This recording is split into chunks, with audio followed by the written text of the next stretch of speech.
भजन संहिता 119 उसकी 25 आयत में लिखा है, मैं धूल में पड़ा हूं तो अपने वचन के अनुसार मुझको जिला।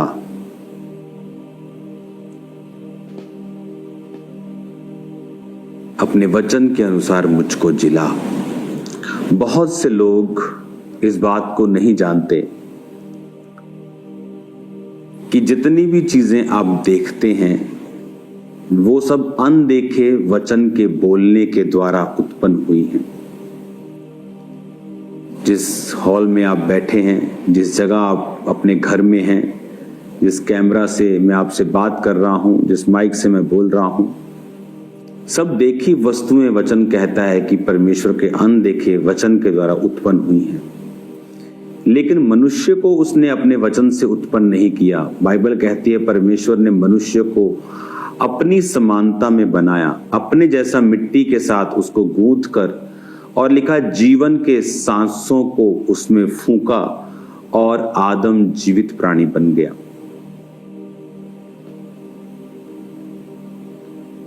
मिट्टी में परमेश्वर ने अपने सांस फूके और लिखा हम जीवित हो गए। जब हम बाइबल को पढ़ते हैं, इसकी गहरी स्टडी और अध्ययन करते हैं, तो उसमें लिखा है कि इन बाइबल के शब्दों के ऊपर वही परमेश्वर का श्वास है। वो सेम सांस, श्वास, वो सेम एनर्जी, पावर आप बोल लो, वो सेम लाइफ जो परमेश्वर ने आदम के अंदर फूकी थी, वो सेम लाइफ उसके वचन के ऊपर है। Same, nothing less nothing more, same, exact same. और आज जब एक बिलीवर वर्ड को पढ़ना स्टार्ट करता है, वो उसी लाइफ को अपने अंदर लेना शुरू करता है जो परमेश्वर ने आदम को दी थी। इसीलिए कई बार आप जब वर्ड को पढ़ते हैं, आपको ये पता चलता है कि आपके अंदर परमेश्वर का जीवन जा रहा है। परमेश्वर ने मेरी लाइफ में वचन को पढ़ने के लिए एक बहाना बनाया, और मुझे दुष्ट आत्मा के जब अटैक होते थे तो वो सिर्फ वचन पढ़ने से ही खत्म होते थे। प्रार्थना करने से थोड़ा फर्क पड़ता था, प्रेयर करवा ली फर्क पड़ता था, लेकिन जब तक मैं वचन नहीं पढ़ता था मैं डिलीवर नहीं होता था। तो एक बहाना परमेश्वर ने बनाया कि परमेश्वर के वचन जो हैं एक सांस की तरह मेरे अंदर जाएं, और रोज मैं उनको पढ़ता था घंटों घंटों। और एक समय आया जब परमेश्वर का वचन मुझ में बैठ गया, घर बना लिया, और उसने अपने वचन के अनुसार मेरी सेहत को, मेरी लाइफ को जिलाया। आज एक बिलीवर जो है उसकी लाइफ में बाइबल का स्थान नहीं है।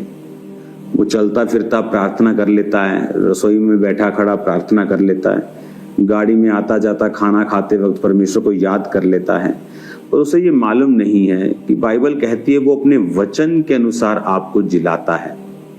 जो डेथ, जो सॉरोज, कई बार आप अपने गार्डन को छोड़ देते हैं तो उसमें कितने तरह के घास उगाते हैं। आप अपनी फसल को छोड़ देते हैं बिना केयर किए उसको, तो कितने तरह के खरपतवार, उसमें कितने तरह के घास आ जाते हैं जो आपकी फसल को बढ़ने से रोकते हैं। जो एक्चुअल में फ्रूट चाहिए है वो सब हरा भरा ही, लेकिन जो एक्चुअल में मुझे चाहिए वो नहीं मिल रहा। क्यों? क्योंकि उसके लिए मुझे परमेश्वर के वर्ड को, उसके वचन को अपने अंदर मुझे लेना पड़ेगा। आज बहुत से बिलीवर जो हैं वो वचन को अपनी लाइफ में वो स्थान नहीं देते। वो वचन सुनते हैं, सरमन सुन लिया, लेकिन बाइबल पढ़ने का स्थान जो है ये कोई भी सरमन नहीं ले सकता। परमेश्वर ये चाहते हैं कि एक समय ऐसा हो जब आप बाइबल को पकड़ें और खुद उसे पढ़ें, क्योंकि आपकी लाइफ की मोस्टली जो प्रॉब्लम्स का हल है, जब आप वचन पढ़ते हैं तो परमेश्वर उस वचन के जरिए से आपको जिलाता है। इसीलिए जब लोग बाइबल पढ़ते हैं तो हर एक बंदा जब बाइबल पढ़ता है तो हर एक व्यक्ति के लिए परमेश्वर का रेमा वचन अलग अलग आता है। जैसे मेरे लिए रेमा वचन था, मेरे प्रिय भाइयों, हियाव बांधो, दृढ़ रहो, तुम जानते हो कि मसीह में की गई मेहनत व्यर्थ नहीं जाती। तो पवित्र आत्मा ने मुझे कहा कि तुम मेहनत नहीं करते हो, मुझे मालूम था मेरी 15-15 मिनट कितनी 2-3 बार मैं प्रार्थना करता था, 15 मिनट में भी 10 बार घड़ी देखता था। तो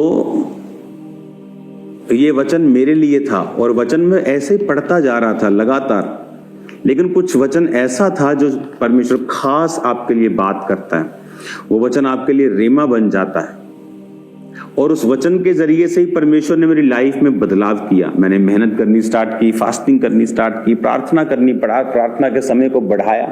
फिर एक समय था जब प्रार्थना इतनी बढ़ गई कि घंटों में चली गई, 4, 5, 6, 7, 8। ये कैसे पॉसिबल है? वर्ड आपको जिलाता है, वचन है जो आपको परिवार में कैसे चलना है सिखाता है, वचन है जो आपकी परिस्थितियों के बारे में आपसे बात करता है। वचन के जरिए से ही आपकी फाइनेंशियल परिस्थितियों में आप कहां से किधर से निकल रहे हैं, क्यों निकल रहे हैं, वचन आपको बताता है। बहुत से लोग हैं जो फाइनेंशियल स्ट्रगल में थे, बहुत से लोगों की टेस्टिमनी है यूएसए के जो बहुत बड़े बड़े बिजनेसमैन हैं। क्या हुआ?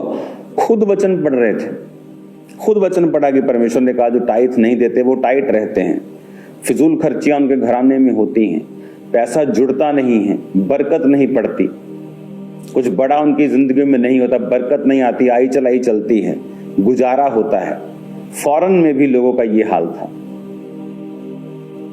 उन्होंने कहा नहीं, हम परमेश्वर के वचन को अब तोड़ेंगे नहीं। उसने कहा तुम पर भारी श्राप पड़ा है। लोग बोलते टाइट तो पुराने नियम का है। टाइट ना तो पुराने नियम का है ना तो नए नियम का है। अब्राहम पुराने नियम से पहले का है, मूसा के नियम से पहले का है, उसने टाइट दिया। जीसस ने कहा तुम सौंफ और जीरे का दसवांश निकालते हो, अच्छा करते हो, पर न्याय, दया, विश्वास को भी पकड़े रहो। Tight is not old testament और न्यू टेस्टामेंट। टाइट एक परमेश्वर का एक वाचा है क्रिश्चियन के लिए जो परमेश्वर को अपना उद्धारकर्ता मानता है।